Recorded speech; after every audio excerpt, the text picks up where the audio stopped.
پیدائش کی کتاب 19واں باب۔ اور وہ دونوں فرشتے شام کو سدوم میں آئے، اور لوط سدوم کے پھاٹک پر بیٹھا تھا، اور لوط ان کو دیکھ کر ان کے استقبال کے لیے اٹھا اور زمین تک جھکا اور کہا، اے میرے خداوندو، اپنے خادم کے گھر تشریف لے چلیے اور رات بھر آرام کیجیے اور اپنے پاؤں دھوئیے اور صبح اٹھ کر اپنی راہ لیجیے۔ اور انہوں نے کہا، نہیں، ہم چوک ہی میں رات کاٹ لیں گے۔ لیکن جب وہ بہت بجد ہوا تو وہ اس کے ساتھ چل کر اس کے گھر میں آئے، اور اس نے ان کے لیے ضیافت تیار کی اور بے خمیری روٹی پکائی، اور انہوں نے کھایا۔ اور اس سے پیشتر کہ وہ آرام کے لیے لیٹے، سدوم شہر کے مردوں نے، جوان سے لے کر بوڑھے تک، سب لوگوں نے ہر طرف سے اس گھر کو گھیر لیا، اور انہوں نے لوط کو پکار کر اس سے کہا کہ وہ مرد جو آج رات تیرے ہاں آئے ہیں کہاں ہیں؟ ان کو ہمارے پاس باہر لے آ تاکہ ہم ان سے صحبت کریں۔ تب لوط نکل کر ان کے پاس دروازے پر گیا اور اپنے پیچھے کواڑ بند کر دیا اور کہا کہ اے بھائیو، ایسی بدی تو نہ کرو۔ دیکھو، میری دو بیٹیاں ہیں جو مرد سے واقف نہیں، مرضی ہو تو میں ان کو تمہارے پاس لے آؤں، اور جو تم کو بھلا معلوم ہو ان سے کرو، مگر ان مردوں سے کچھ نہ کہنا، کیونکہ وہ اسی واسطے میری پناہ میں آئے ہیں۔ انہوں نے کہا، یہاں سے ہٹ جا۔ پھر کہنے لگے کہ یہ شخص ہمارے درمیان قیام کرنے آیا تھا اور اب حکومت جتاتا ہے، سو ہم تیرے ساتھ ان سے زیادہ بدسلوکی کریں گے۔ تب وہ اس مرد یعنی لوط پر پل پڑے اور نزدیک آئی تاکہ کواڑ توڑ ڈالے، لیکن ان مردوں نے اپنے ہاتھ بڑھا کر لوط کو اپنے پاس گھر میں کھینچ لیا اور دروازہ بند کر دیا، اور ان مردوں کو جو گھر کے دروازے پر تھے، کیا چھوٹے کیا بڑے، اندھا کر دیا، سو وہ دروازہ ڈھونڈتے ڈھونڈتے تھک گئے۔ تب ان مردوں نے لوط سے کہا، کیا یہاں تیرا اور کوئی ہے؟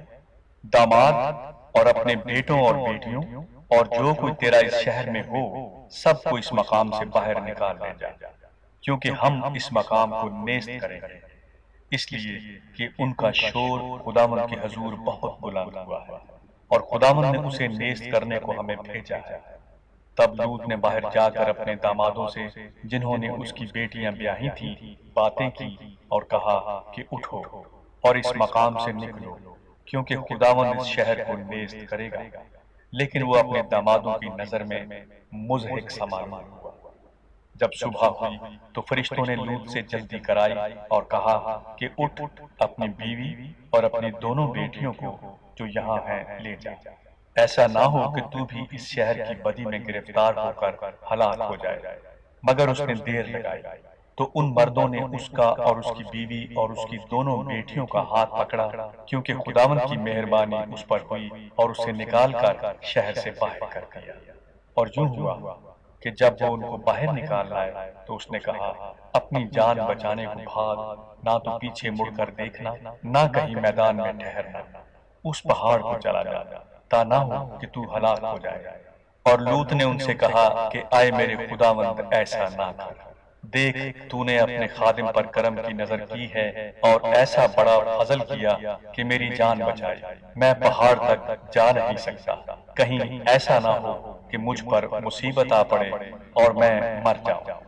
دیکھ، یہ شہر ایسا نزدیک ہے کہ وہاں بھاگ سکتا ہوں، اور یہ چھوٹا بھی ہے، اجازت ہو تو میں وہاں چلا جاؤں، وہ چھوٹا سا بھی ہے اور میری جان بچ جائے گی۔ اس نے اس سے کہا کہ دیکھ، میں اس بات میں بھی تیرا لحاظ کرتا ہوں کہ اس شہر کو جس کا تو نے ذکر کیا غارت نہیں کروں گا۔ جلدی کر اور وہاں چلا جا، کیونکہ میں کچھ نہیں کر سکتا جب تک کہ تو وہاں پہنچ نہ جائے۔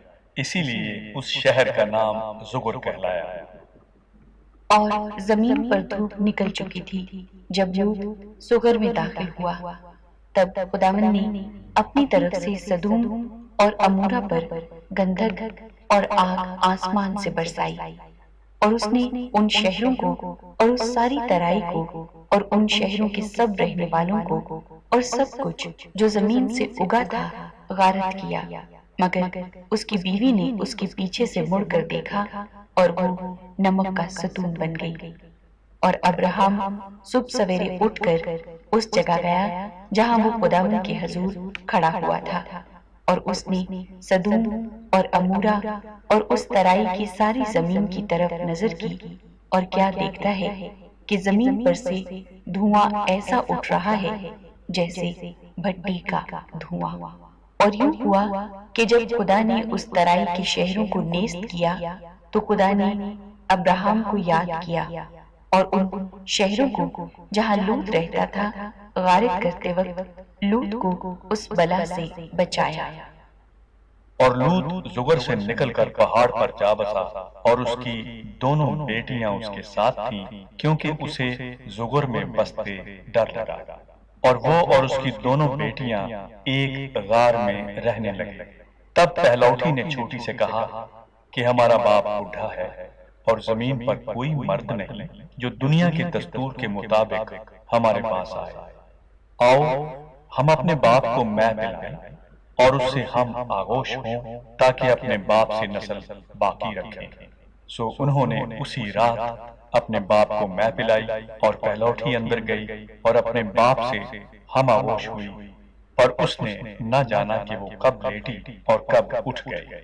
اور دوسرے روز یوں ہوا کہ پہلوٹی نے چھوٹی سے کہا کہ دیکھ، کل رات کو میں اپنے باپ سے ہم آغوش ہوئی، آؤ آج رات بھی اس کو مے پلائیں، اور تو بھی جا کر اس سے ہم آغوش ہو تاکہ ہم اپنے باپ سے نسل باقی رکھیں۔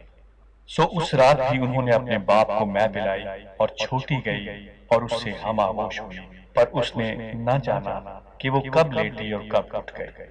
سو لوط کی دونوں بیٹیاں اپنے باپ سے حاملہ ہوئی، اور بڑی کے ایک بیٹا ہوا، اور اس نے اس کا نام مواب رکھا، وہی موابیوں کا باپ ہے جو اب تک موجود ہے۔ اور چھوٹی کے بھی ایک بیٹا ہوا، اور اس نے اس کا نام بن امی رکھا، وہی بنی امون کا باپ ہے جو اب تک موجود ہے۔ کلام پاک کا پڑھا اور سنا جانا ہم سب کے لیے باعث برکت ہو۔ تو ویورز، اگر آپ چاہتے ہیں خدا کی کلام کی آیات آپ کو روزانہ ملیں تو ڈیلی ورس چینل کو سبسکرائب کریں اور بیل آئیکن کو دبائیں، اپنے کمنٹ ضرور دیجیے۔